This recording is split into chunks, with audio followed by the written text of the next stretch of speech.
Morning friends, welcome to the Static Polity lecture, and this is the second last lecture. In this lecture we'll be finishing the central state relations and interstate relations.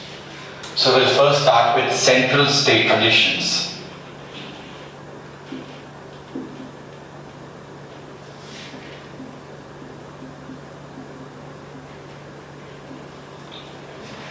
So center-state relations can be understood under three heads, and these three heads are legislative,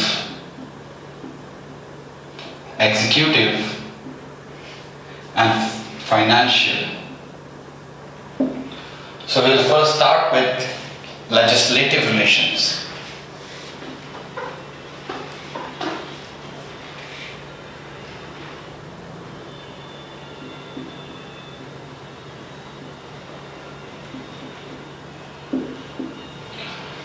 So, Article 245 to Article 255 deals with legislative relations between center and states.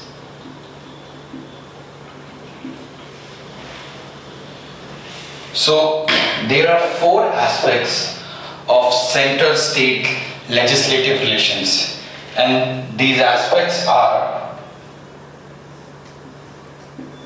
firstly, territorial extent of center and state legislations. Second is distribution of legislative subjects.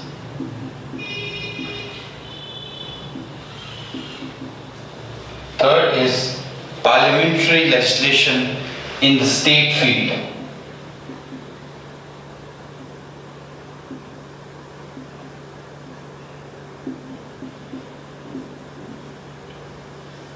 And fourthly, center's control over state legislation.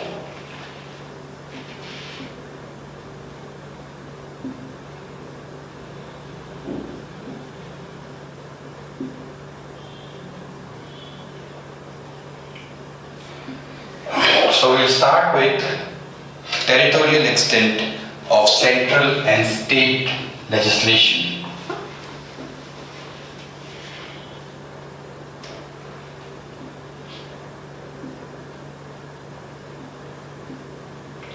So, state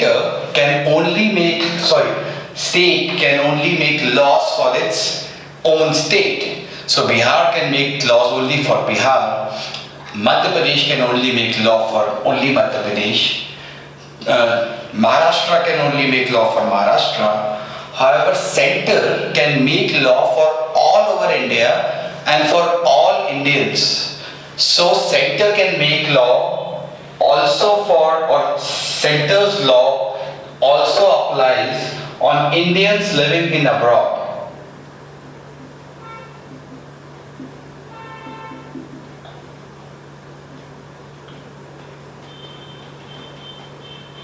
Right? So Indians who are living abroad are also covered under the central law. All the UTs, all the state, they all are, the central laws, jurisdiction is all over these territory. However, the constitution, with center I would mean parliament, because parliament is the legislative wing of the center. So with center I mean parliament. So there is some restriction which constitution has placed on the extent of or on the territorial jurisdiction of the parliament, and these are very, very important for the exam, so listen very carefully.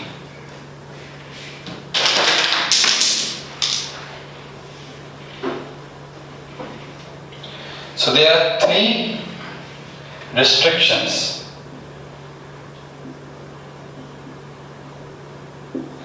Firstly, the president can make regulation for the peace, progress and good the government of 4 union territories, and these union territories are Daman and Diu, Andaman, Lakshadweep and Dadar and Nagar Haveli.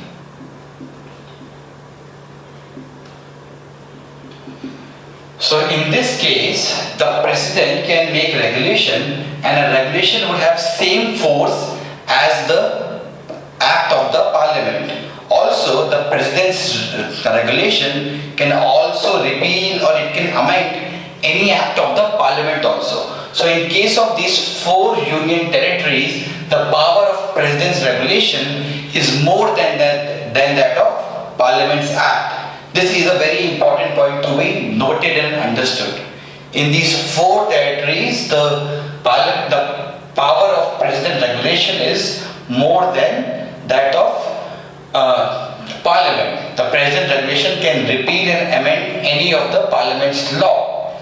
And secondly, the governor of the schedule or the governor of the state in an area where there are some scheduled area, he can also direct that certain act of the parliament does not apply over the scheduled area, or if it applies with such modification as it may like.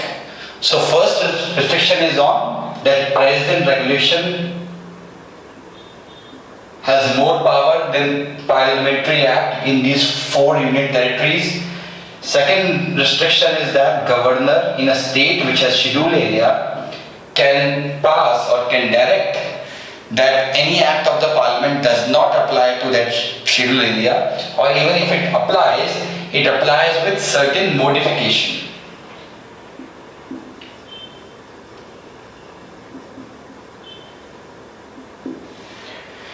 And thirdly, the governor of Assam may direct that the act of parliament does not apply to tribal area or the autonomous area in the state, or if it applies with certain modification. So third is governor of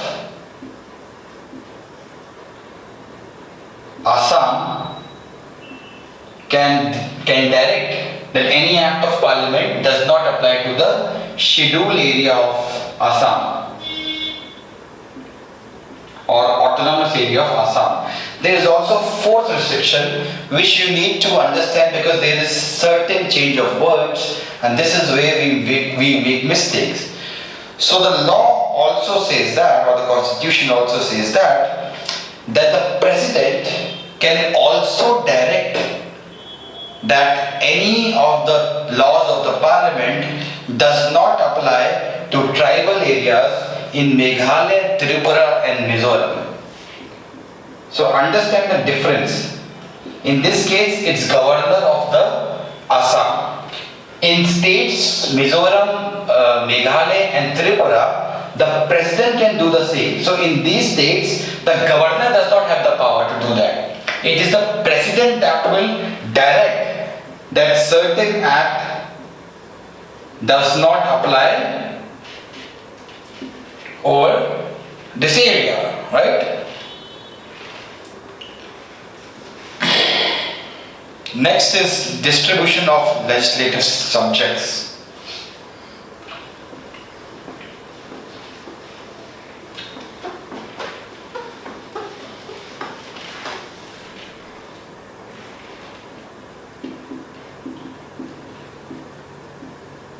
So the last thing which I have said, that is very important for the exam perspective. So if you don't understand that thing, please you're free to ask me on Telegram.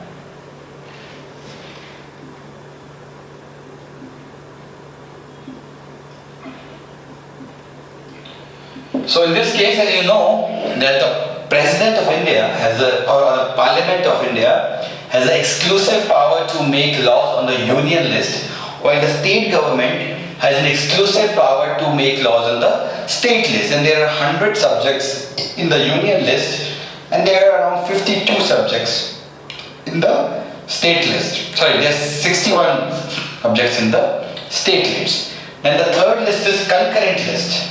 So when we talk of concurrent list, the power of parliament over state legislature is more in concurrent list. So both the state and the parliament, state legislature and the parliament, has the power to make laws on concurrent subject. But if there is any conflict between the laws made by the state and by the parliament, then the law of parliament prevail over state, except in one circumstance. And that one circumstance is that when the state has already passed the law, or there are certain subjects in the concurrent list where you need prior permission of the president to pass it. So if prior permission of president has been given and the bill has been passed by the state assembly, and then the bill has been assented by the president, in that case the law of the state which it has made over the concurrent subject prevails over the center. Understand again, when a bill is introduced and the bill deals with a subject which is under concurrent list, bill is introduced in the state legislature after prior consent of the president, and the bill is passed by the the state legislature, and after passing the bill goes to the president, it gets assented. After that, so if in that case the law of the state legislature will prevail over the parliament, right? In rest of the other circumstances, whenever there is conflict between state laws and the central laws in concurrent subject, the central law will prevail over the state law. But even in the last case, which I have said, where the state legislature law will prevail, the parliament has the power to make or to create a new law on that subject, and if parliament creates new law, then that new law will prevail over the state legislature law, right? Understand? If there is any doubt, you can ask it. My job is to ensure that you don't have any confusion in anything.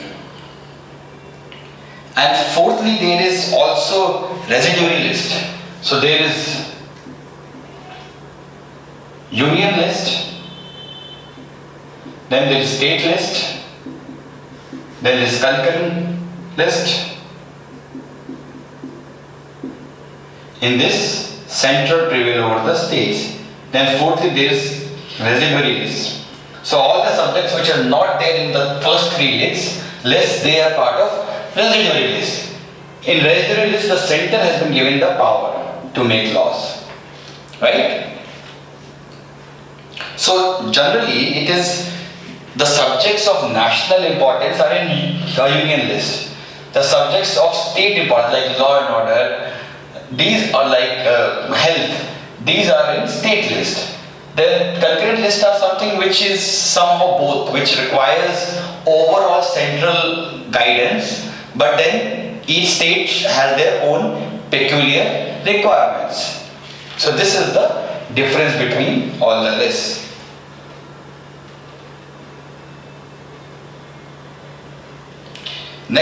Third is parliament legislation in the state field.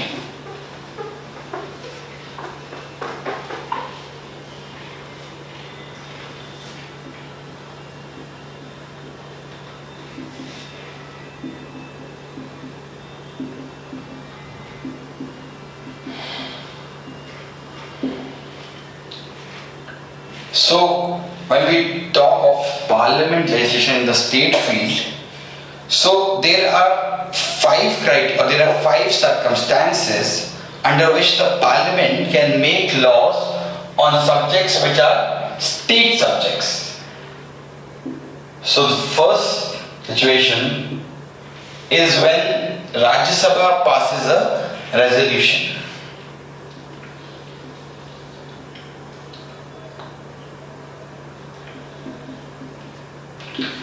So when Rajya Sabha passes a resolution by 2/3 of the member present and voting, just that 2/3 members present and voting, not the majority of the house required, just 2/3 members present and voting, then for 1 year the parliament can make law on state subject, and that can be extended for like 1 year, then 1 year. Then there is no I mean time limit like we have in the present rule, where the present rule can only be imposed for 3 years. In this case, you can extend after 1 year. You can again extend for 1 year. But after this thing ends, it can only remain valid till 6 months.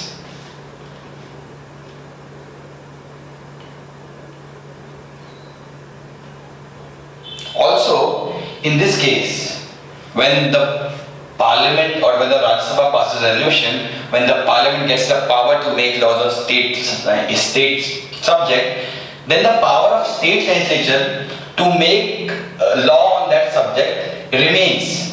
They can also make laws on that subject. Only thing is that when there is conflict between both laws, the parliamentary law over the state subject will prevail over the state legislature's law on that subject.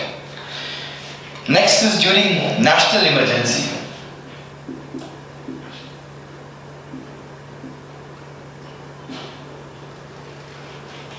So this we have already discussed in the earlier lecture, that when there is emergency, the parliament has the power to make laws on the state subject. Next is when state makes a request.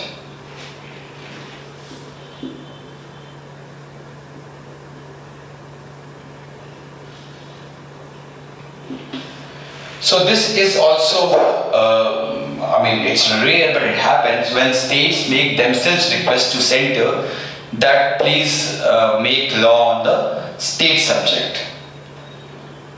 So there are some examples where it has happened, like the Wildlife Protection Act, Water Prevention and Control of Pollution Act. Next is to implement international agreement.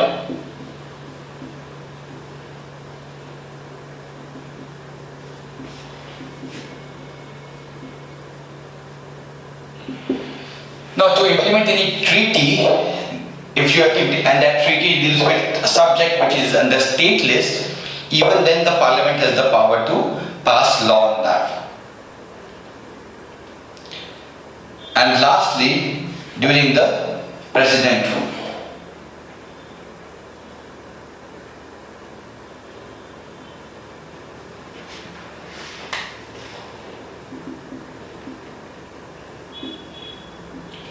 See, one trivia here is that you must be knowing about that I have discussed. One trivia here is, and even after the president rule is done, the new assembly has come into force. Even then, the laws made by the parliament when there was president rule, that law will continue. That law will continue till it is replaced or re-amended by the state legislature. So this is a strong trivia which you need to remember, that unlike national emergency, where the laws only prevail for 6 months after the emergency ends, in case of president rule, the laws made by the parliament continues for indefinite time, even after the end of emergency or after the end of president rule, till it is replaced by the state legislation. Next we'll deal with this administrative relations.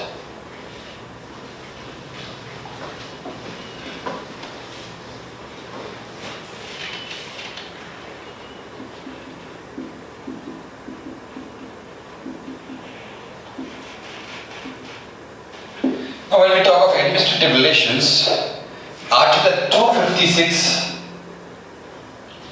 to Article 263 deals with that. And administrative relation generally means executive power of center and the state. So we will first deal with distribution of executive power.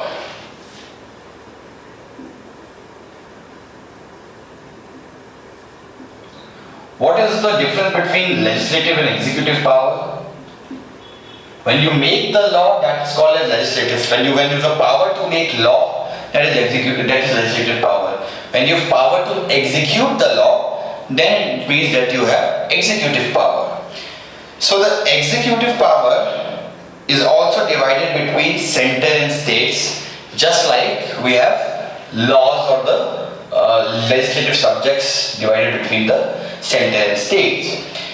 So the executive power of center extends to whole of India.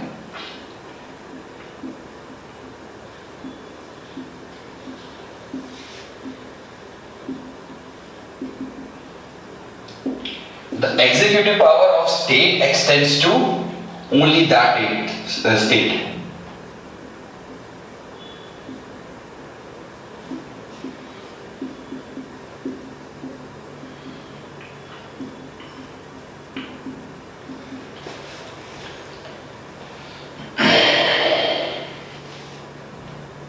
So what are the obligations of states and the center? So Constitution has placed two restrictions on the executive powers of state in order to give ample scope to the center for exercising its executive power in unrestricted manner. So somehow, as we have discussed earlier, that we are a country where the center is made more stronger than the state. So that is why in this case also state's executive power is restricted to ensure that center has unrestricted access to its executive powers.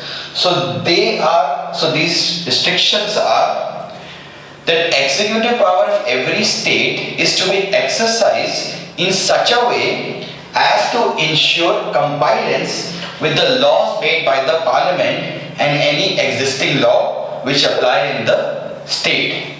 So this is the first restriction on the state's executive power, that its power of, or executive power of state should be exercised in that manner so that it can ensure compliance with the laws made by the parliament. So it should not cause any hindrance to the laws made by the parliament or implementation of laws made by the parliament. Second is to not impede or prejudice the exercise of executive power of center in the state. Second decision is same. Both of them are mostly same. While the first lays down the general obligation upon the state, the latter imposes a specific obligation on the state not to hamper the executive power of the center. Now, what does Constitution or Article 365 says? That if state fails to do that, if state's executive power is exercised in a way that it restricts the execution of central executive power in the state, then the situation has arisen where a present rule can be imposed on the state.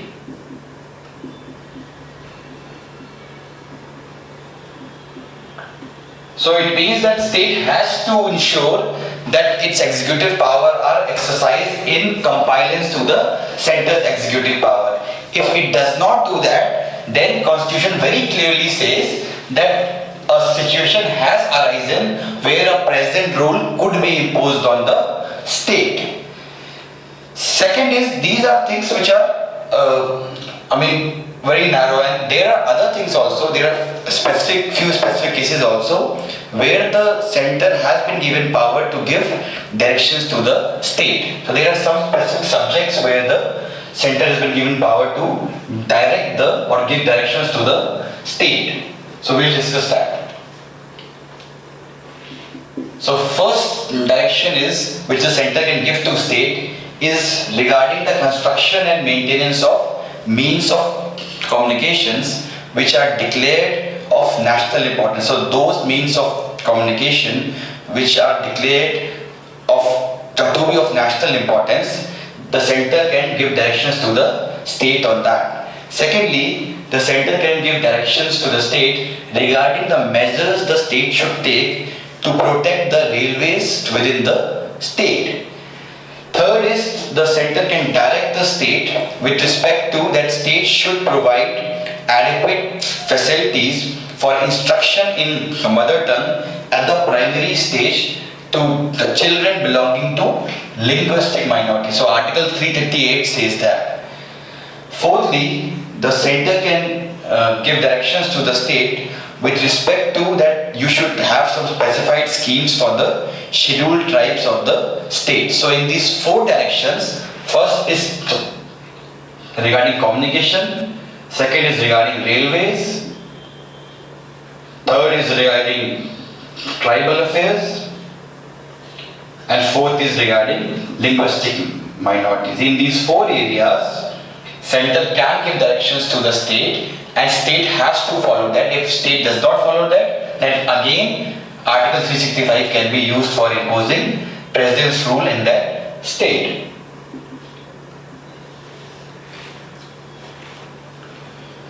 Next we have is mutual delegation of functions.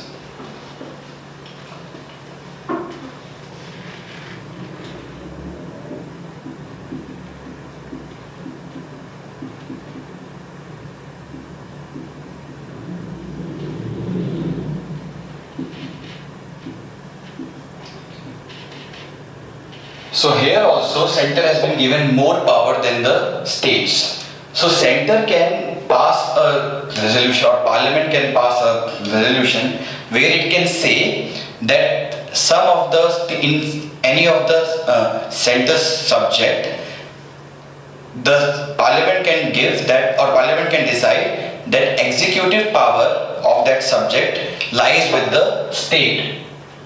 So suppose education, it's a concurrent subject, but I am just assuming here. So if education is a union subject, so parliament can pass the law, and after passing the law it can say that the executive power of this subject education lies with the state. And that can be done without the permission or the prior consent of the state legislature, right? However, the state cannot do the opposite. The state cannot pass the resolution and say that in this particular state subject, we are allocating the executive power of that subject to the center. So here also the center has, or the parliament has been given more power over the state legislation. So this ends this chapter, which is the center-state relations. Let's move to the next chapter, which is interstate relations. So in the last chapter we dealt with center-state relations. In this chapter we'll be dealing with provisions in the constitutions regarding the interstate cooperation. So the constitution makes 3 types of provision with regard to interstate cooperation.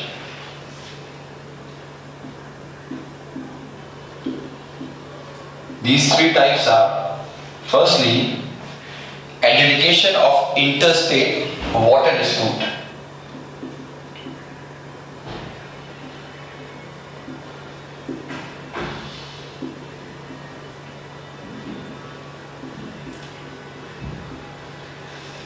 Secondly, coordination through interstate council.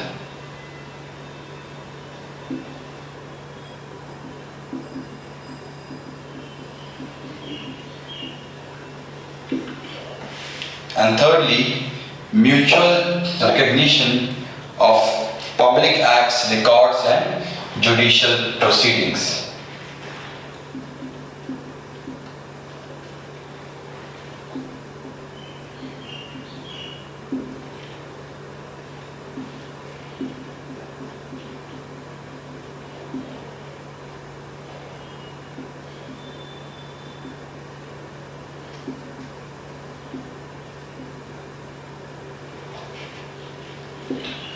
So these are the 3 provisions in the constitution with respect to promoting interstate cooperation. So we'll deal with each of them in detail. So first is interstate water disputes.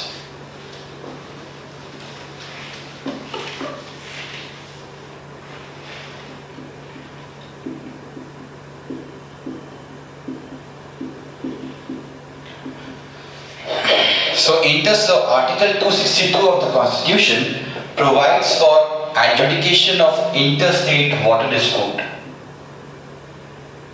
So Article 262 says that Parliament may by law provide for adjudication of any dispute or complaint with respect to the use, distribution and control of waters of any interstate river and river valley.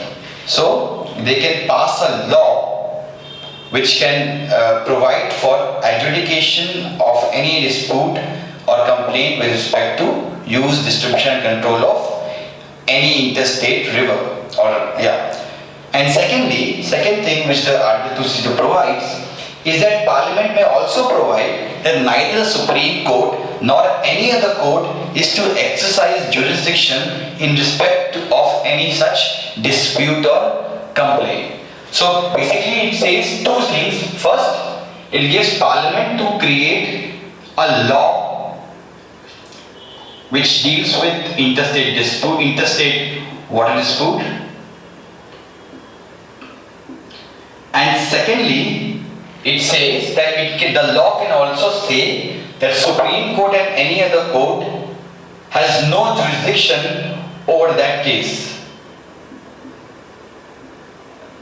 So based on this article, the Parliament has enacted two laws, and these two laws are Interstate Water Dispute Act 1956 and River Board Act 1956.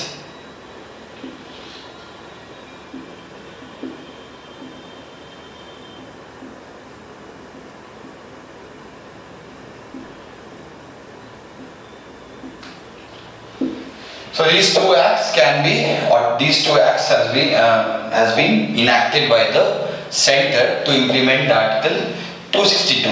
So what does Interstate Water Dispute Act says? Interstate Water Dispute Act empowers the central government to set up an ad hoc tribunal, and that ad hoc tribunal will decide the dispute of any two states for sharing the water of any river. And the order of the ad hoc tribunal cannot be appealed in any court of the law. So that is final. And secondly, the central government has established river board on the request of state government to advise them. Next we have is interstate council. Second provision which the constitution has given for promoting interstate cooperation is interstate council. So when we talk of interstate council, Article 263 deals with that. So it says that the president can establish interstate council if at any time it appears to him that public interest would be served by its establishment. So whenever the president thinks that time has come for establishing interstate council, it can be established. Interstate council is a constitutional body. It is given in the constitution. However, when we became independence, it does not came into existence. It came into existence after Sarkaria Commission's recommendation. After Sarkaria Commission recommended, it came into existence. So it was established in 1989, I think 1989. Now you can check it in the book. So what are the mandate of interstate council? So it has 3-4 important mandate. First is it aims at promoting coordination between center and state, and between state and states. It also investigates and discusses such subjects in which the state or the center have common interest.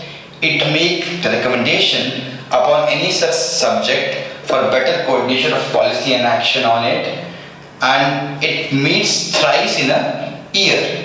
Next thing we will deal with is composition of interstate council. This is the most important part of this topic. So the interstate council consists of PM, CM, administrators of UT,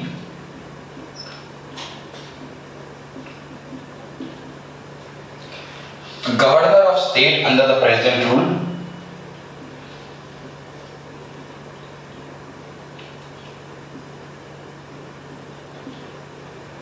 six cabinet ministers including home minister, and they are nominated by the prime minister,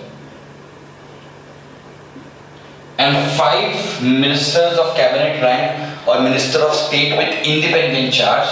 They are always, or they are permanent invitees to the council. So they are not the members, but they are permanent invitees. And secondly, interstate council is just a recommendatory body. Its advice was never binding on the state or the center. It's just an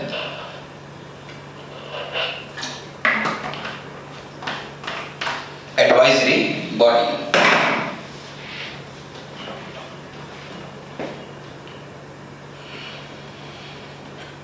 There is also standing committee of the interstate council.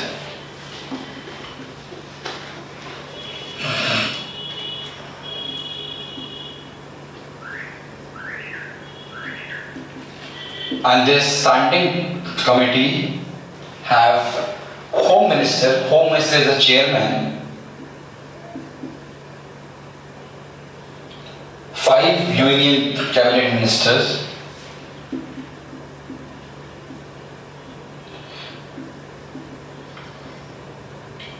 and 9 chief ministers. So it is a standing committee. They do the day-to-day work of the interstate council. It also has a secretariat, and that is also managed. Next we deal with is the public acts, records and judicial proceedings.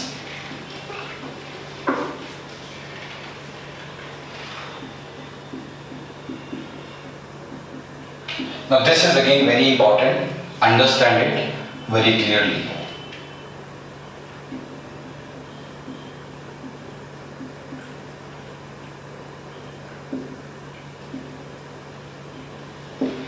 So when we talk of public act, records and judicial proceedings, we find that all the states in India, any public act, any record or any judicial proceeding in any state of India is valid in all states. Which means if the act is passed in Jharkhand, that act is valid in also Madhya Pradesh, or that act is also valid in UP in certain matters. So there is this term used, which is full faith and credit is to be given throughout the territory of India to public acts, records and judicial proceedings of the center and every state. So it's known as full faith and credit clause. Understand it very clearly because this is very important.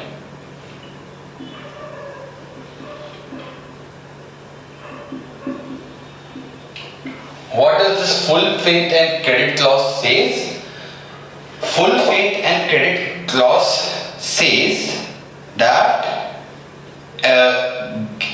full faith and credit is to be given throughout the territory of India to public acts, records, judicial proceedings of the center and every state. And the expression public act includes both legislative and executive act of the government. And the expression public record includes any official book, register or record made by the public servant in the discharge of his official duties. See, let us take an example. Suppose, and that example will make things more clear to you. These things are not making things clear. Let's give an example. Suppose I live in Gujarat and I live in Maharashtra. I live in Maharashtra where there is beef ban. Right? I slaughtered the beef in Maharashtra and it means I have done crime. Right? Then I go to Kerala. In Kerala, there is no beef ban. Right? Understand?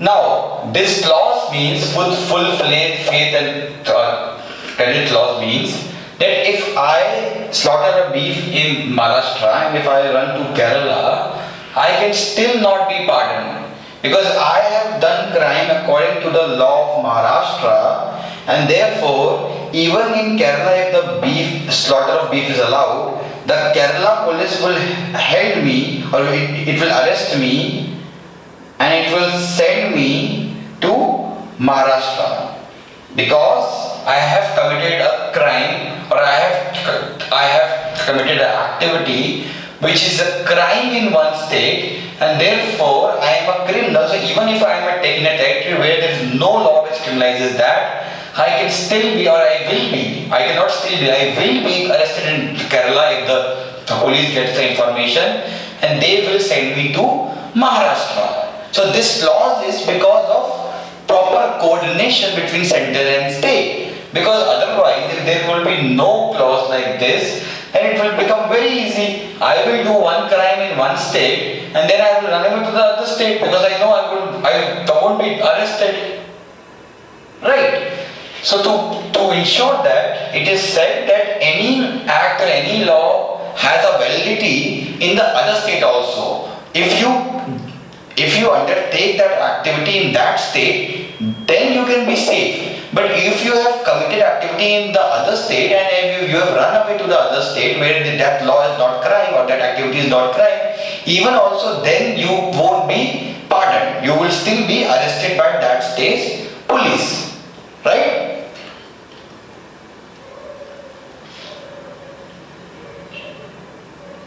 Also, final judgments and orders of civil court in any part of India are capable of execution anywhere within India. Right? So if any civil court passes any civil judgment, then that is applicable all over India. But this only applies for civil judgment. It does not apply for the criminal judgment.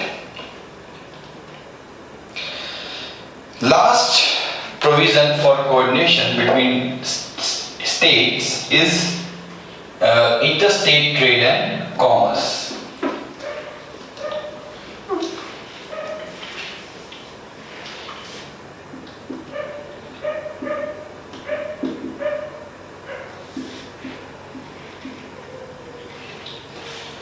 So Article 301 to Article 307 of the Constitution deals with trade, commerce and intercourse within the territory.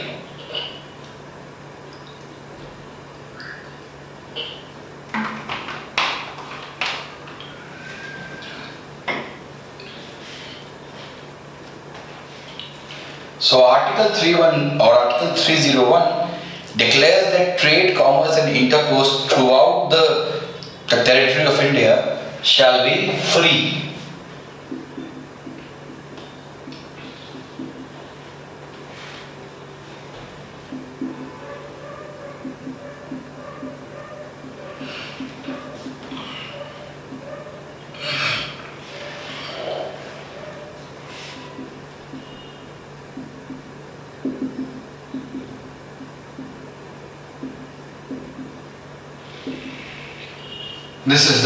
This is what Article 301 says. So there are certain, like from Article 301 there are Articles 307. So if Article 301 says freedom of commerce and trade throughout the territory of India, then there should be some restriction also. Constitution always imposes some reasonable restriction on all the freedom that we get. So Article 302 to Article 305 deals with restriction which can be imposed on the interstate trade.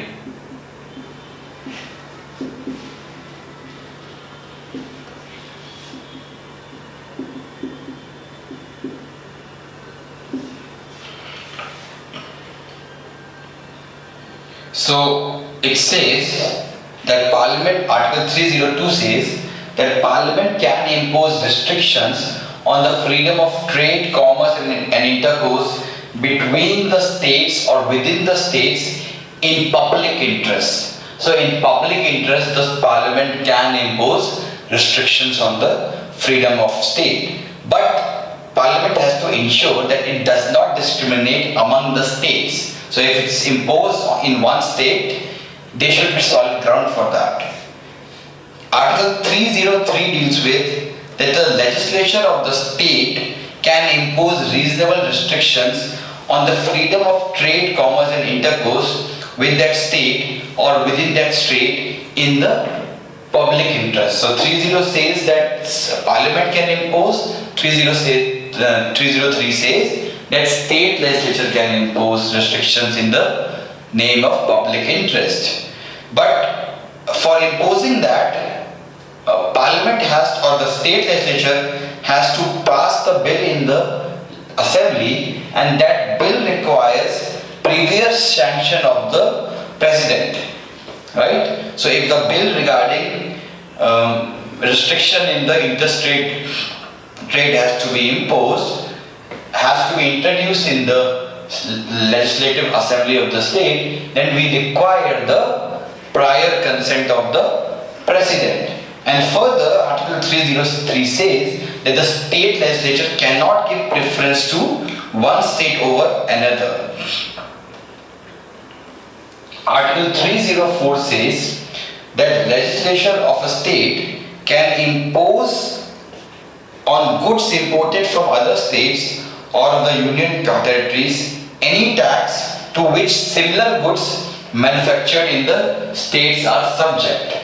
Right? So if suppose in Goa, in Daman, which is a union territory, some activity, some industry does not impose any tax on them. They are tax exempt.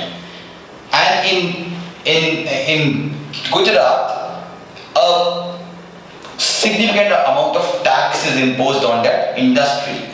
So Gujarat can impose some amount of tax on goods which it is importing from Daman also, because it has to ensure that its own manufacturers are not in a bad, they should have a competitive ground, because Gujarat is imposing tax on their manufacturers, but Daman is not imposing. So in that case there is a problem, right?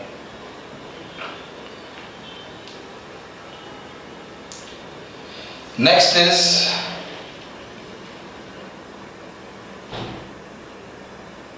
so this is what it deals with.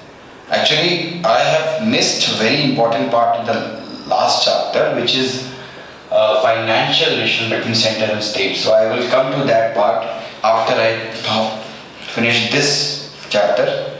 This would have been blunder, because that is one of the most important part of that chapter.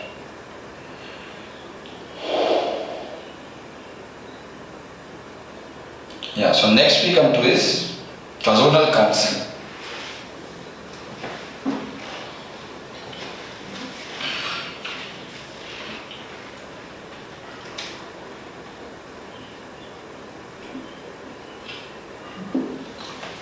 So zonal council, unlike the interstate council, is not a constitutional body, it's a statutory body. Which means that there is no provision in the constitution about creation of zonal council. It has been created, or it has been established by the Act of Parliament, that is State Reorganization Act 1956. So based on State Resolution Act 1956, this council is established.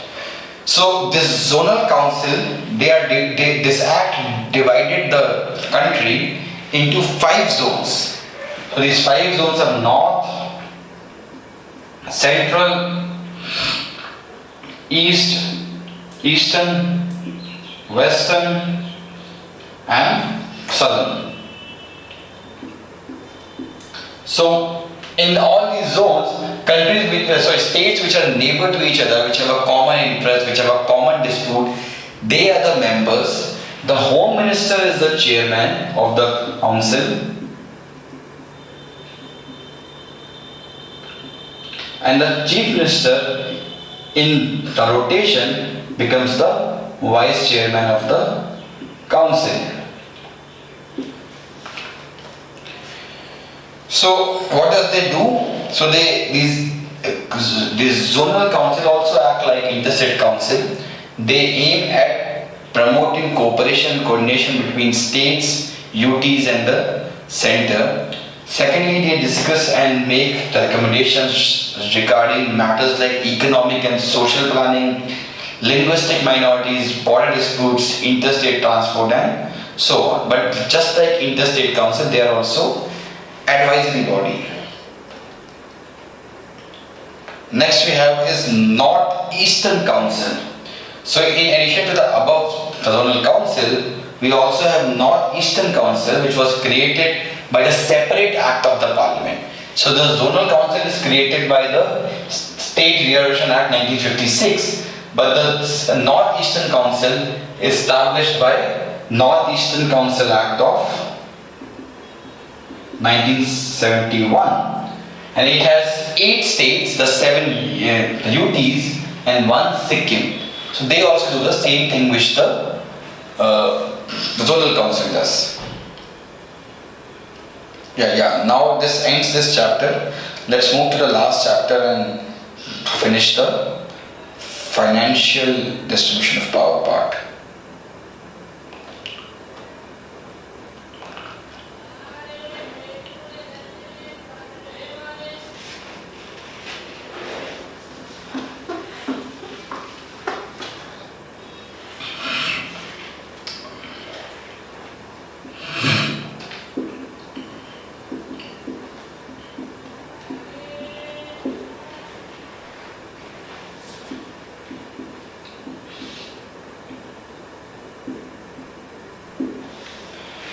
So when we talk of financial relations, Article 268 to Article 293 deals with that. So Constitution, just like it has given power to state and center to legislate on their own list, state list or center list, the Constitution has been also given power to center and state to impose taxes on the own list. So in the union, all the subjects related to union list, the center can impose tax on that, and all the subjects related to state list, the state can impose tax. And also both the parliament and the state legislature can impose tax on subjects enumerated in the concurrent list. While when we talk of residuary subjects, then the parliament has the power to impose tax on that. So there has been Constitution has given power to both center and state to impose different taxes, and it has given power to central government to impose tax on income or income tax, corporation tax, central excise duty and custom duty. So in these areas, the center has been given power by the Constitution to impose tax. Similarly, state has been given power to impose tax on activities like sales tax, octroi tax, entertainment tax, land tax, all these are given to the state. However, there is a difference that the state does not have to share its taxes with the center. But after the 88th amendment, which took place in 2000, it has been made mandatory for the center to share all the taxes or the proceeds of all the taxes with the states. So earlier, the proceeds of corporation tax and that of central excise duty was not shared by the center with the states, but with this amendment, now it is mandatory for the center to share the tax. This thing is known as alternative scheme of devolution or ASD.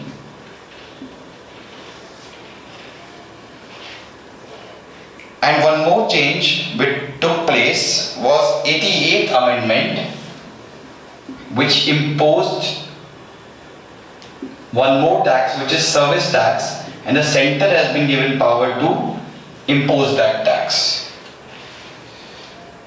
So there are 4 things which are given, or there are 7 or 6 things which are given, and these deals with taxes which are imposed by, or taxes which are levied by center but collected and appropriated by the states, service tax levied by the center but collected and appropriated by the center and the states. These are factual things, factual matters. It is in the last page of Lakshmikant. It is written, so you can read it from there. I will not waste my time for this. Next we talk is of surcharges. So next we deal with is surcharges. So surcharges and cess are imposed by the center, but they are not shared with the states. So they are something which is only appropriated by the center themselves. Rest all of the taxes are shared by the center with the states. And this is the reason why in last few years center has been imposing a lot of cess and surcharges, because the idea is that because the center has increased the share of state in the sharing of taxable revenue, therefore it wants to compensate there. Next we have is distribution of non-tax revenue. So center has been, or the receipts of following non-tax revenue are given to the center, and these includes post and telegraph, railways, banking, broadcasting, coinage and currency, central public sector enterprises, and street and labs. So these 7 areas, in these 7 areas, all the non-tax revenue which the government gets, it will be given to the central government. When we talk of state, the receipts from sources of revenue like irrigation, forest, fisheries, state public sector enterprises, street and labs, they are given to the state. Third is, so there are three when we talk of financial relations, there are 3 things, right? First thing is sharing of tax revenue. Second is sharing of non-tax revenue. And third is grant in aid to the states.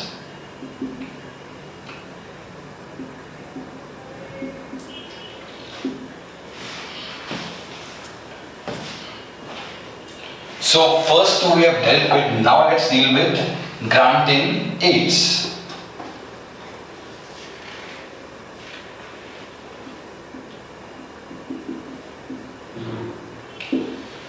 So when we talk of grant in aids, these are the grants which the center gives to the state. So there are 2 kinds of grants.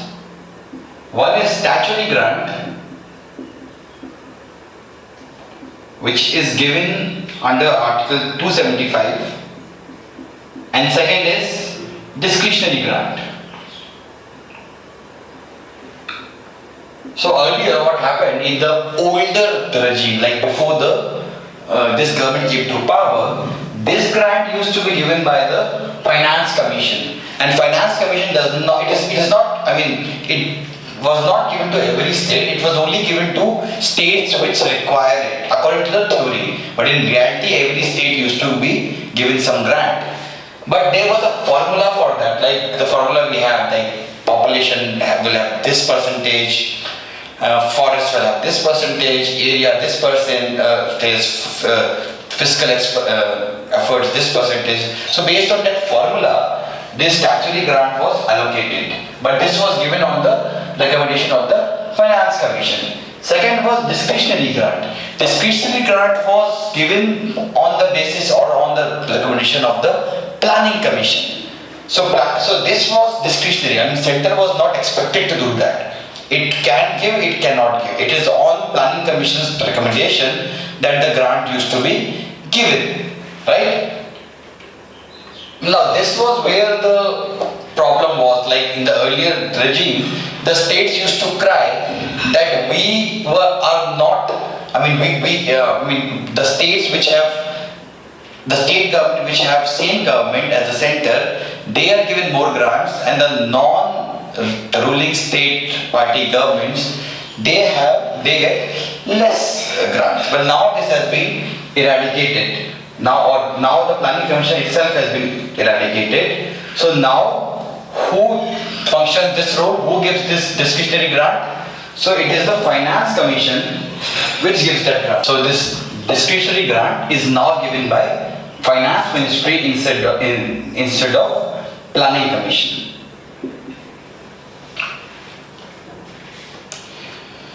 So this is next is other grants. So these are given to the center on these are temporary kind of grants which are given to some of the backward states. Next we have is borrowing by the center and the states.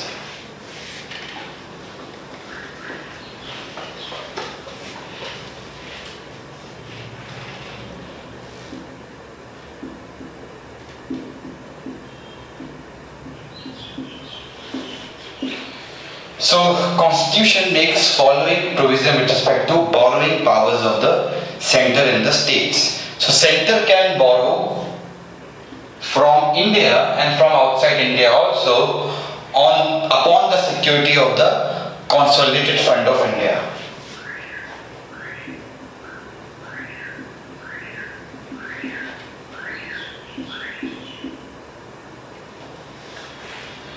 While state government, but however, the limits of center's borrowing can be fixed by the Parliament. Similarly, state government can borrow anywhere in India, but it cannot borrow from abroad.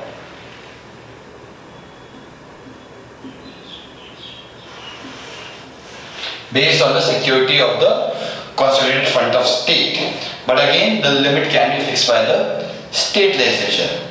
Also, central government can make loans to any state or give guarantees in respect of loans raised by any state. So center can give loan to the state, plus it can give guarantees.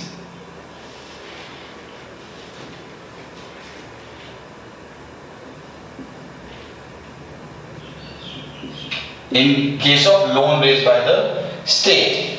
Now fourth point is very important, so understand it very clearly, that a state cannot raise a new loan without the consent of the center if it still has some outstanding loan remaining which it has taken from the center. So if state has already some outstanding loan which it has to pay to the center, then it can not raise fresh loan without the consent of the center.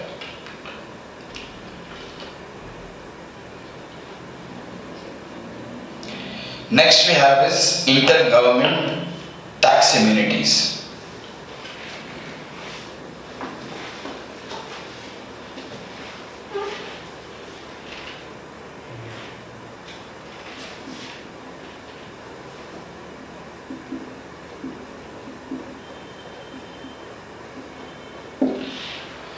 So when we talk of intergovernment tax immunities, which means that properties of both center and state in most of the cases are exempted from the central or state taxation. So the property, first we talk of property of central government.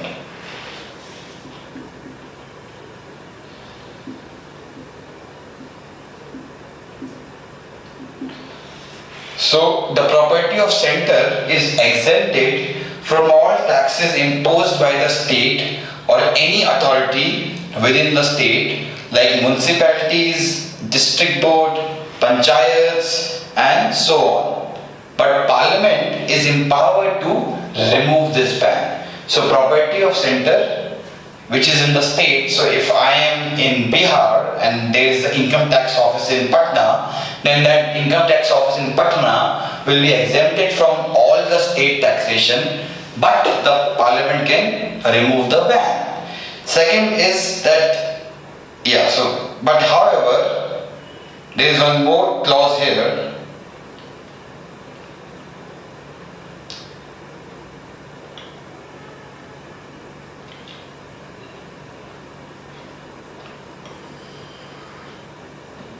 Yes, there is one more clause here, which says that the corporation and the companies created by central government are not immune from state taxation. So corporation and companies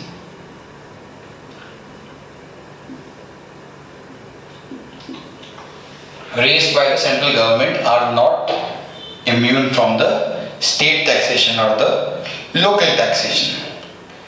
Next we have is exemption of state property or income from central taxation.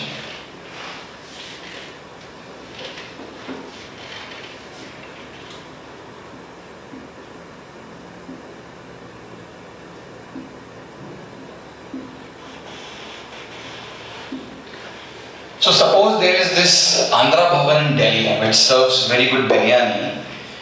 So Andhra Bhavan, will the property of Andhra Bhavan be taxed in Delhi? So the same thing is also given to or same exemption is also given to the state property in the central area. So the property of an income of the state is exempted from central taxation.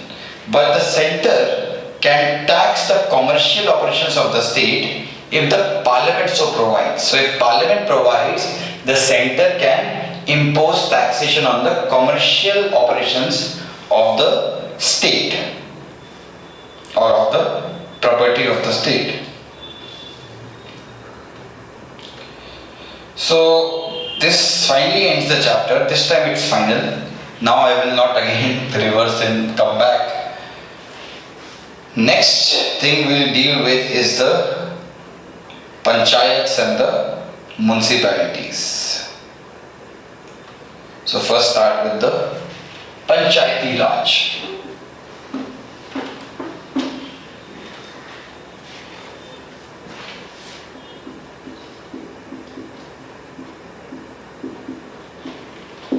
I am keeping the chapter on fundamental rights for my last lecture because I want to discuss that in very detailed thing, because that is somehow the base of the book. Other than that, 1 or 2 more chapters are left after this, and that also I will cover in the next lecture. So in the next lecture, the polity lectures will be finished, and then we will start with history lectures.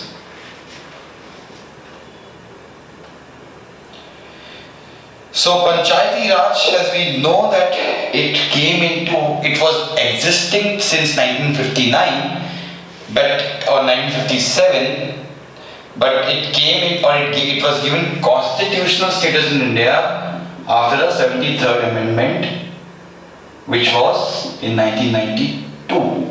So after that, it was given a constitutional status to the panchayats. So if a question comes that panchayats in India came into existence in 1992, then you have to mark it wrong, because panchayats were there from the 50s.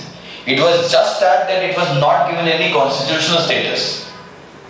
So there was just haphazard thing. Some states it was functioning well, some states it was not functioning. But after the constitutional amendment, it became mandatory for every state to establish this Panchayati Raj. So there are few committees given in the Panchayati Raj chapter: Palwant Rai Mehta Committee, Ashok Mehta, GVK Rao, LM Singhvi. These are good for your mains exam. Now they are even not good for your mains exam because these are old committees.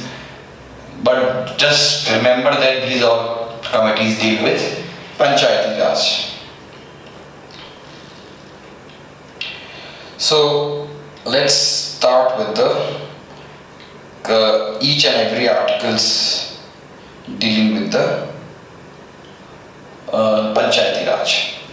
So we'll start with Article 243A.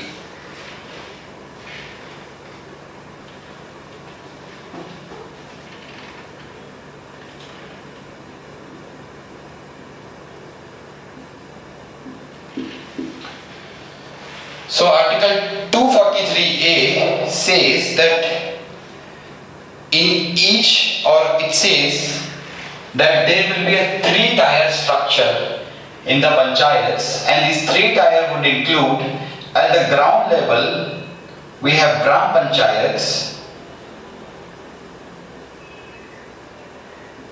at the upper level we have panchayats samiti, and at the third level we have Jila Panchayat. So this is the three-level structure which the 73rd Amendment created.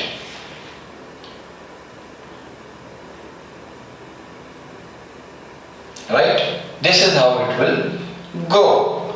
So first we have is Gram Panchayat.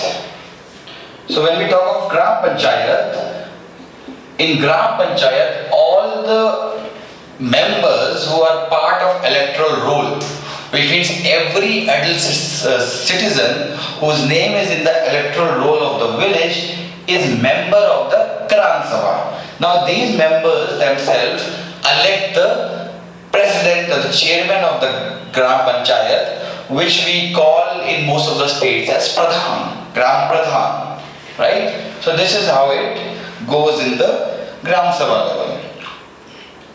Now the second thing which is, or very important trivia which is there, is that in case of Panchayat Samiti, this is the second time, right? So in all those states which have a population of less than 20 lakhs, so in all states which have population of less than 20 lakhs, you don't require three-tier structure. This tier can be avoided. So you can just have Gram Panchayat and then you can have Jila Panchayat. The second tier of the government, which is Panchayat Samiti, they can be, it's not mandatory for them to establish this. So these states below 20 lakhs are Sikkim, Goa, all these states have a population below 20 lakhs. Next we have is composition of panchayats. Article 243C deals with this.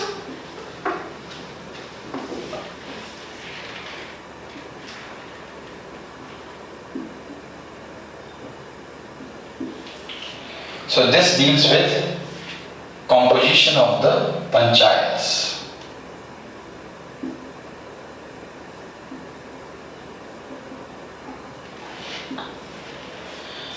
So legislature of a state may by law make provisions with respect to the composition of panchayats. So in all the ratio between the population of the territory of the panchayat or territorial area of the panchayat at any level and the number of seats in such panchayat to be filled in the election shall be same, or shall be practically, it should be same throughout the state. So each panchayat should have a common or more or less similar kind of population. It's not like that some Gram Panchayat have 10,000 and some of them have 2,000 or 200. So there are some villages which have population of 50. So in that case what happens is that many of those villages get combined, and combinedly they are recognized as one Gram Sabha. Right? So idea is to maintain uniformity throughout the state, and the population of each Gram Sabha and each Panchayat Samiti and each Jilla Panchayat, to the extent possible, should be same throughout the state. That is what Article 243 says.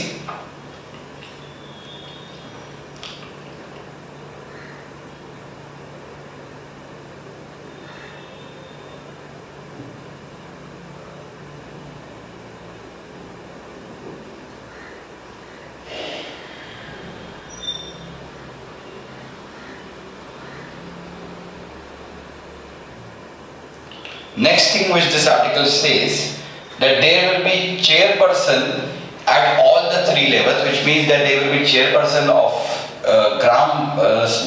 the chairperson of Gram Sabha, chairperson of Panchayat Samiti, and the chairperson of the Jilla Parishad. Now the procedure of their election is to be decided by the legislature. So it's based on the legislature will make laws with respect to that. Also, this article says that the chairperson of a panchayat at village level shall be elected in such manner as the legislature of the state may by law provide. Right? And second thing is that a panchayat at the intermediate or the district level shall be elected by and from amongst the elected members thereof.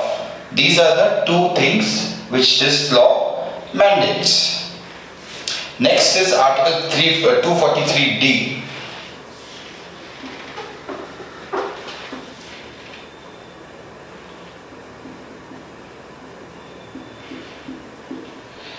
So this deals with reservation of seats. So this article says that seats will be reserved for SC and ST in accordance with their population in the state. So if in UP there are 21% Dalits and 21% of the seats will be reserved for the SCs and STs, and these constituencies would keep on changing. So it will not be like that only one seat will be reserved throughout. This seat, suppose this is Karol Bagh and this seat is reserved for this kind of election. Then next year, probably Tilak Nagar, probably Patel Nagar, probably other seat will be reserved. Second thing which it talks about is that 1/3 of the seats of both the members and the chairperson will be reserved for women. But some states like Bihar increase the number to 50%. So there are two kinds of reservation which is mandatory, which the constitution says. First is the reservation of SC/ST, and second is the reservation of the women. Third kind of reservation is optional. So state can reserve seats for the backward class also. But this is up to state. Some states have given reservation, some of them have not given. So it is optional. But these two reservations are mandatory.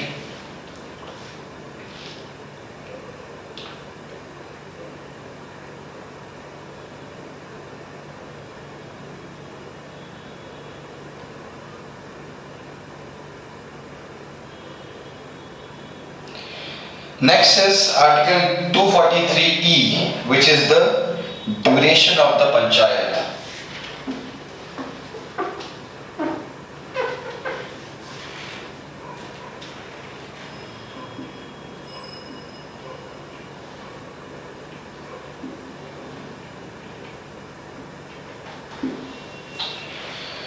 So every panchayat, unless sooner dissolved under any law for the time being in force, shall continue for 5 years from the date of appointment for the first meeting. So from the date of appointment of the first meeting, the duration of panchayat will be 5 years.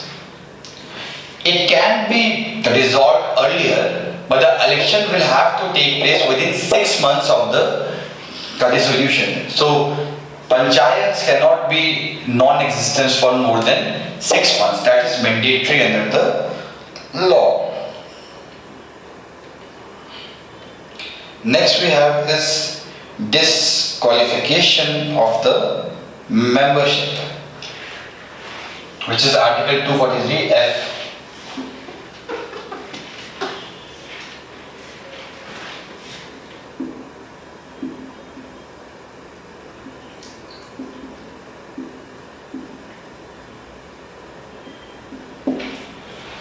So the article says that a person shall be disqualified for being chosen as and for being a member of a panchayat if he is disqualified by or under any law for the time being in force for the purpose of elections to the legislature of the state concerned. So if a person is disqualified from being for standing for elections of state legislature, then automatically he becomes disqualified for being member of the panchayat.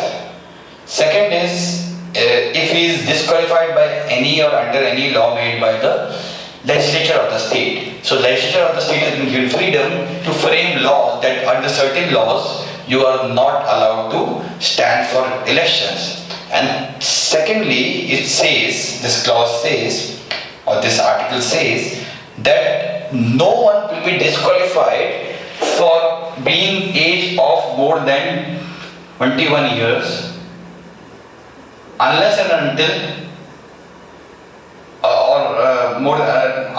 nobody will be disqualified for being less than 25 years if he has achieved the age of 21. So if you have achieved the age of 21, then you are not disqualified for being less than 25. So the age for standing for elections in panchayat is 21 instead of 25. Next we have is powers, authorities, power, authority and responsibility of panchayats.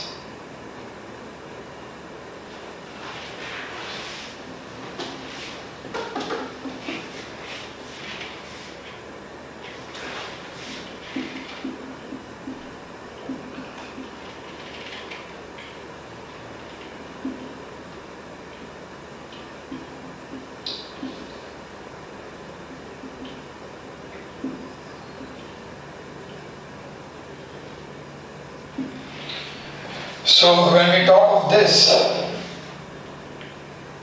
the article says that subject to the provision of this constitution, the legislature of a state may by law endow the panchayat with such powers and authority as may be necessary to enable them to function as an institution of self-government. Now this is something which is why the panchayats have been criticized. The constitution is not specific on what subjects should be given to the panchayats. It only says that it leaves to the hold of state government, or it leaves discretion in the hands of state government to allocate subjects to the local government. Now state government, because it sees local government as its competitor, therefore in most of the states except Kerala, hardly any important functions are given to the local government. So this is a grey area because you have not clearly, you can give all, because the constitution says that 29 subjects could be allocated to local government or the panchayats. Now it is up to the state government to allocate all 29 or 0 or 1 or 2. It's not the mandatory provision, it's a discretionary provision. Next we have is Article 243 H. Powers to impose taxes by and funds of the panchayats.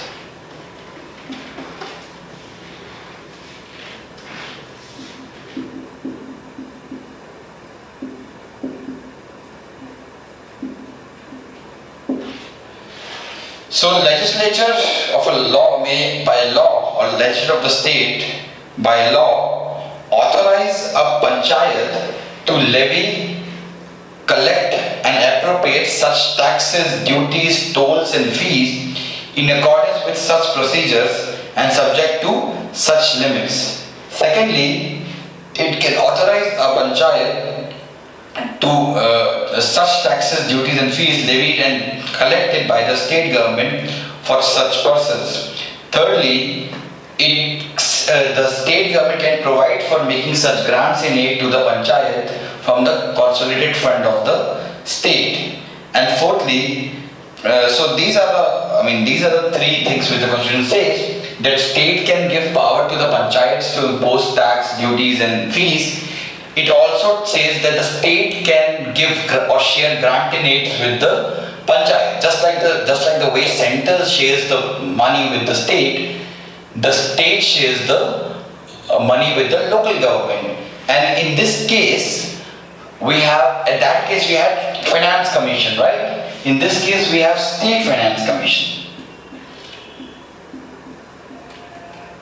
So state finance commission would also deal with the same thing. It would decide in what percentage the tax revenue would be shared between the state government and the local government. What is the procedure for grant in aid? On what criteria the grant in aid should be given to the panchayats. What we will deal with is Article 243I, which talks of finance commission.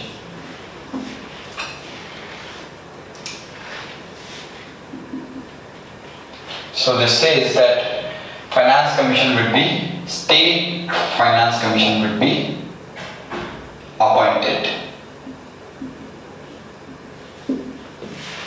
after every 5 years. So just like finance commission, state finance commission is also a constitutional body. So what would this state finance commission do?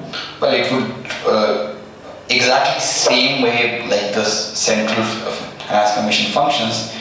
It functions in the same way.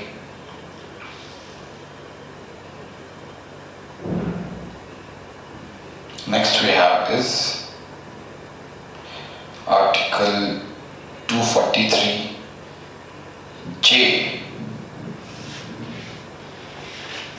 Audits of the accounts of panchayats.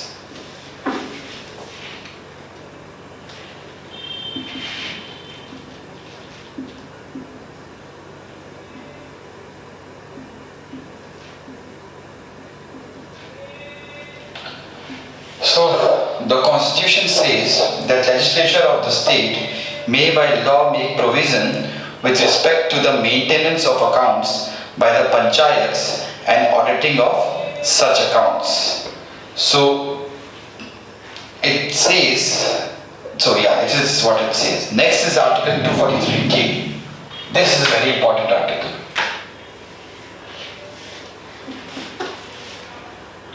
So this talks of State Election Commissioner.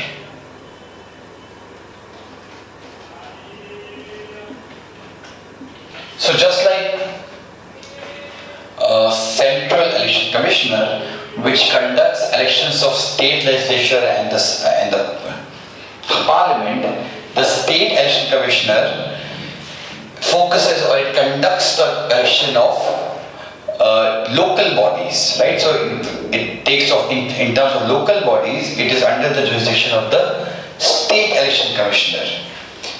So the Constitution says that the superintendent's direction and the control of preparation of electoral roll for the conduct of all elections to the panchayat shall be vested in the State Election Commissioner or the State Election Commissioner, consisting of State Election Commissioner. And State Election Commissioner is removed by, it is appointed by the governor. Next we have is 243L, which is application to union territories. This is also important.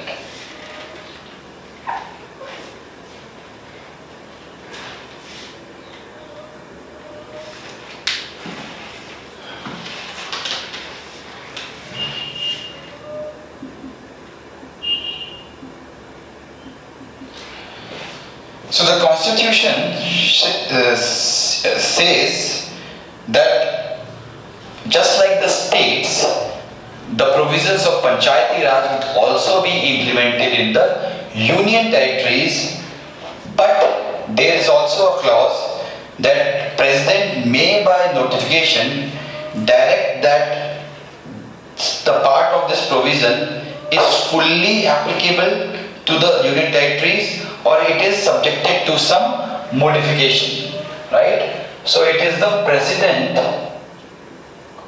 which has to determine whether the provisions of 73 Amendment Act are applied fully or they are applied with certain modification.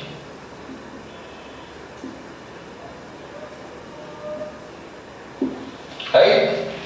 Next we have is Article 243M.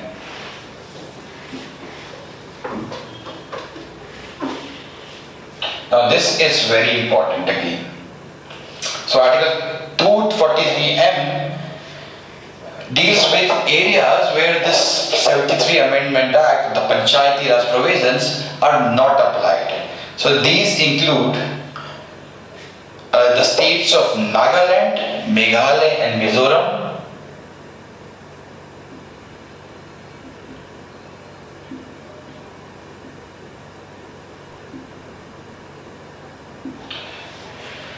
the hills areas in the state of Manipur for which district council exists,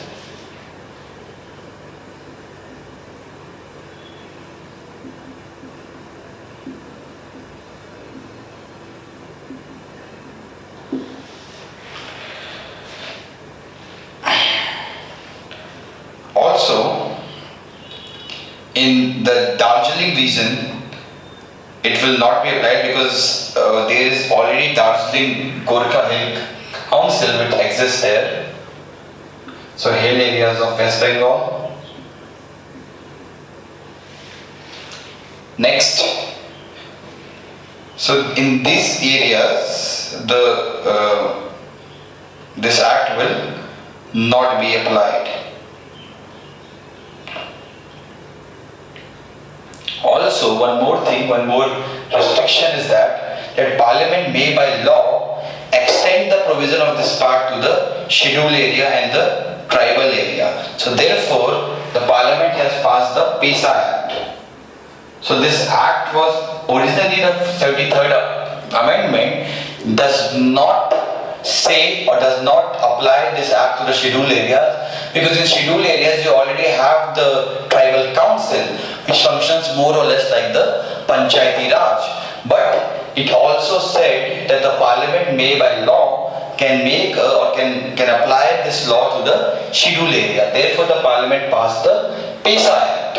So now in the scheduled area also Panchayati Raj system is applied with certain modifications and with more autonomy. Next is 243N. This again is very important and therefore you need to listen very carefully.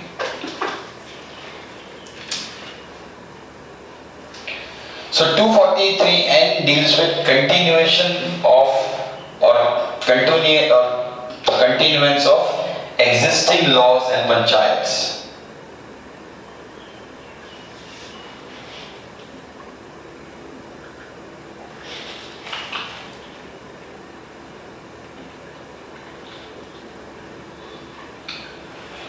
So the provision of the Constitution says that any law or any provision related to Panchayati Raj, because as I have already discussed, Panchayati Raj was in existence in 1950s. It was given constitutional status in 1990. Therefore, there were many laws related to the Panchayati Raj which were already existing when this 73rd Amendment was enacted. Therefore, the Constitution says that all laws which are inconsistent with the provisions of the amendment shall continue to be in force until amended or replaced by a competent legislature or until the expiry of 1 year. So any law related to panchayat that was already existing in 1992, it will continue till the legislative assembly was given two options. One, it will continue till 1 year, and on 1 year automatically that law will lapse. And second, it can be removed or replaced any time by the legislative assembly. So these are the two criteria which was given by the law. Second thing is panchayat. So as I have already said, that already panchayats were there in some or in most of the states. So they were panchayats which were already existing. So the law said that panchayats existing immediately before such commencement of this act shall continue till the expiration of their duration. So suppose there was an election in 1990 and a panchayat was elected in certain state, then it would continue till 1995. That was this law said. But they can be dissolved by a resolution passed to effect by the legislative assembly of the state. So even before that, these panchayats could be dissolved if the legislative assembly of that state passes a resolution regarding that. So if it passes a resolution, then these assemblies will be dissolved. Next is municipalities.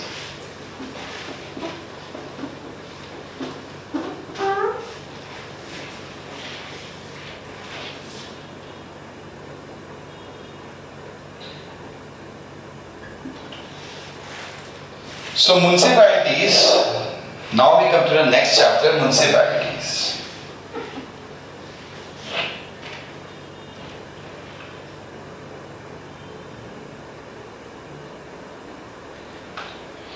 So municipality, as you know, is the urban local self-government. So we'll start with Article 243p. In the Panchayat chapter, closely remember the last thing which I have said, which is very important. Well, this could be a very important trivia for the exam. So first, 243p deals with definition. So it talks about what does a district mean, what does a metropolitan area mean. So metropolitan area is defined by the Constitution having a population of 10 lakhs or more. And municipal area means the territorial area of municipalities as is notified by the governor. Panchayat means panchayat constituted under the Article 243b, and municipalities mean institution of self-government constituted under Article 243q.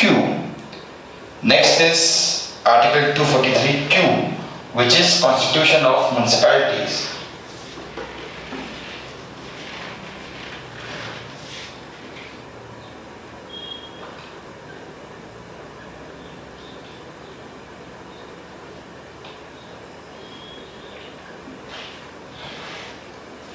So the Article 243q says that there shall be constituted in every state one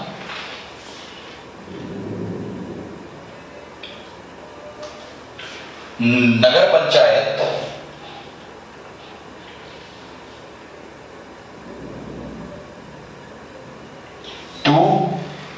Nagar Panchayat is created for areas which are what we call as rural or suburban areas. Second is municipalities, that is constituted for, or this is also called as municipal council. This is organized for small cities. And third is municipal corporation, which is for the big area or big city. Right? These are the, generally in municipal council we have CEO, and in municipal corporation we have municipal commissioner. Next we have is Article 243R, which deals with corporation of municipalities.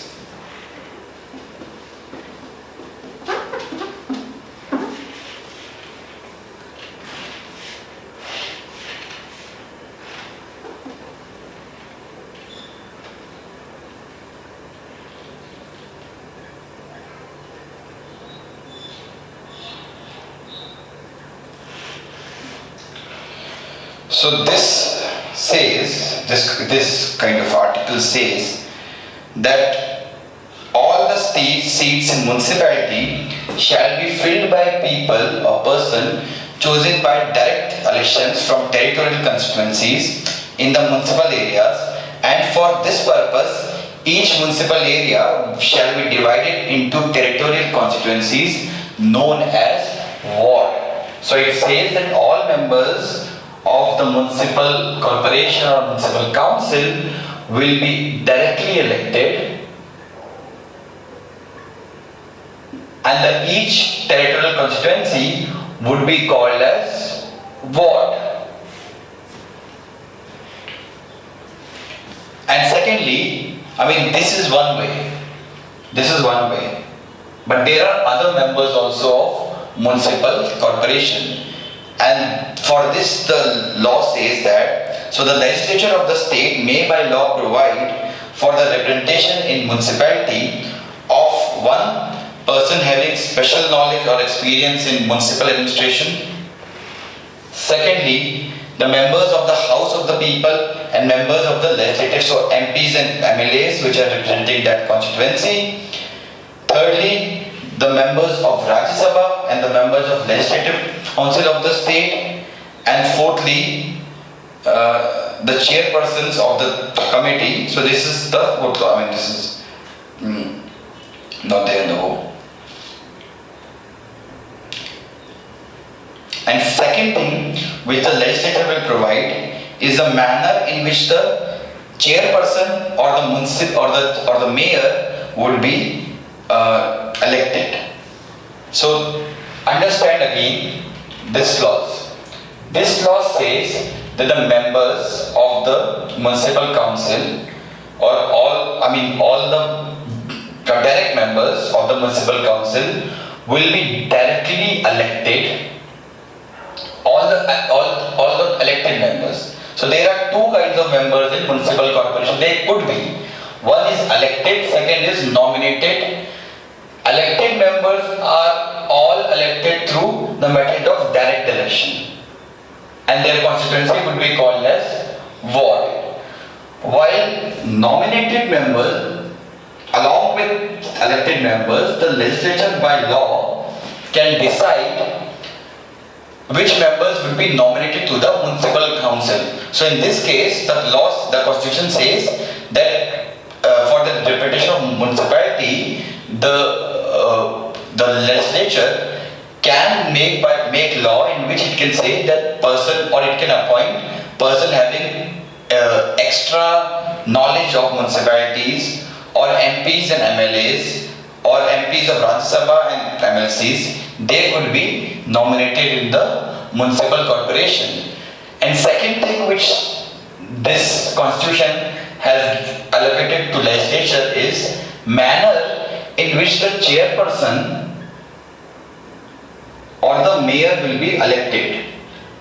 So in many states we have a directly elected mayor, where the mayor is elected by the people themselves, right? So, and in some states it is the ward, it is the corporators which decide who will be the mayor. So in that manner, that will be an inelected, or that will be an indirect way. Right? So in some states, mayor is elected directly, and in some states it is elected or it is elected indirectly. Next we have is constitution and composition of ward committee, which is not important according to me. Next is 243T, which is reservation of seats.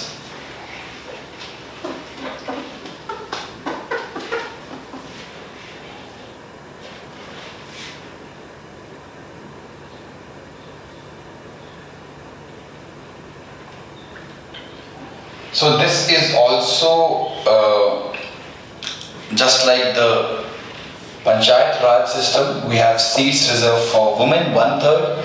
We have seats reserved for the Dalits, SCs and SCs based on their population.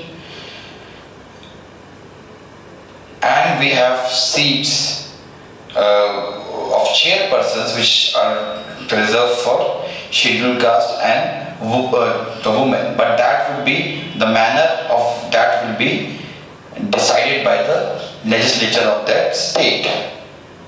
Also, just like the Panchayati Raj, the constitution says that the state can reserve seats for the backward class also. Next we have duration of municipalities, which is same just like in panchayats. Next we have is disqualification of membership, again same, the age is also same, 21 years. Next we have powers, authority and responsibilities of municipalities, again the same as we have in panchayat.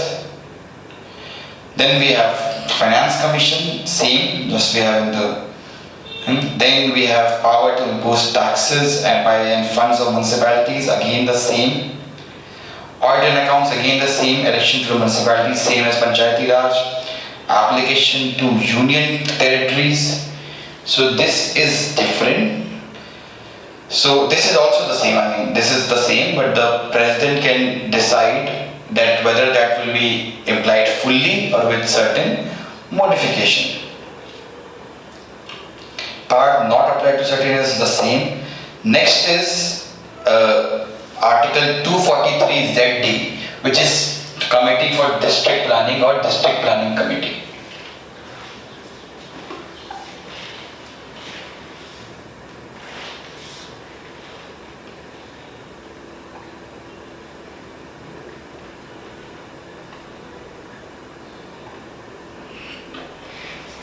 So District Planning Committee, the Constitution says that they shall be constituted in every state at the district level, District Planning Committee to consolidate the plans prepared by the panchayats and the municipalities.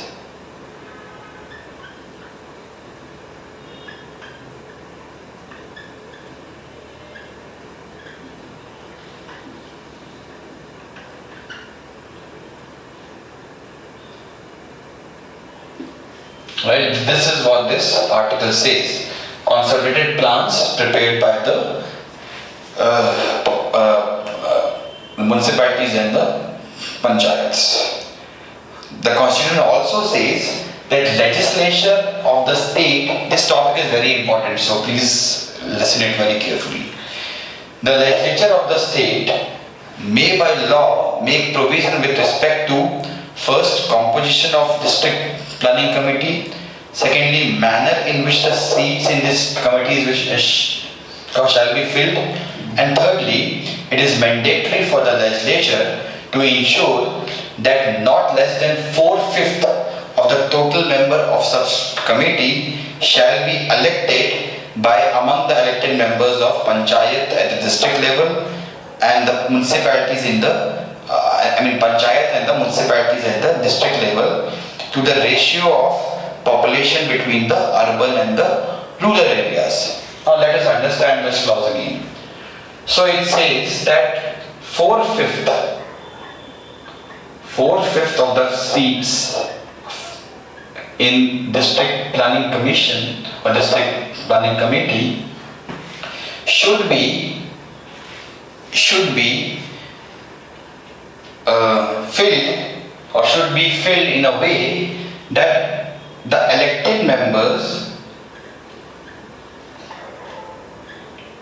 of panchayat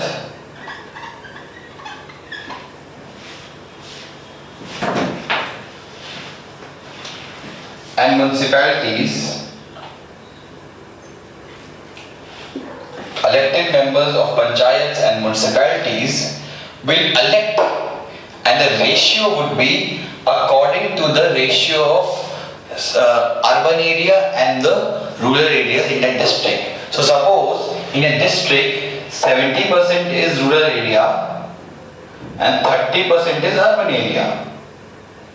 So it would mean that in the 4/5 of the seats which are reserved for the members of panchayats and municipalities, around 60% of the seats would be given to the people of panchayats, and only 20% of seats would be given to the members of municipalities. So according to the ratio of population of center or the rural and urban areas, these seats will be filled. But the only thing is that people who will get elected here, they should be members of either municipalities and Panchayati Raj or the panchayat, and they will be elected only by the members of municipalities and the panchayat. Next is it is the legislature which will decide the functions relating to, or the functions which will be assigned to the district planning committee. And next, it will also decide the manner in which the chairperson of the committee shall be chosen.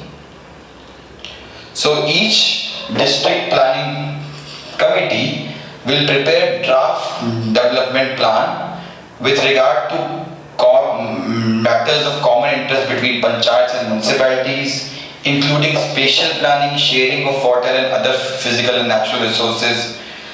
And the chairperson of every district planning committee shall forward the development plan as recommended by such committee to the government of the state. Next we have is Committee for Metropolitan Planning, 243 ZE.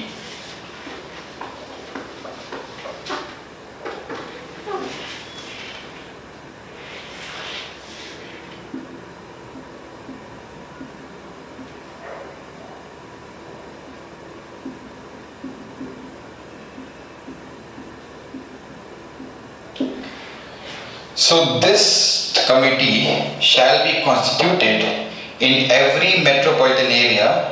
And what do we mean by metropolitan area? Cities which have population of more than 10 lakhs. So again in this case also, legislature of the state by law will decide the composition of metropolitan planning committee, the manner in which the seat in such committee shall be filled, provided that not less than 2/3 of members of such committee shall be elected by and amongst the elected members of municipalities and chairperson of the panchayats in the metropolitan area. It is the same.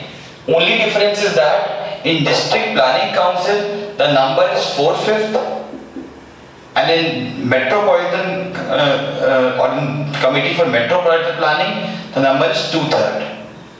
Rest the same thing which I have explained, it remains the same here. Next we deal with is 243 ZF, which is continuation of existing laws and municipalities. So there were also existing laws just like in panchayats, and the procedure is the same as that we have in the panchayats.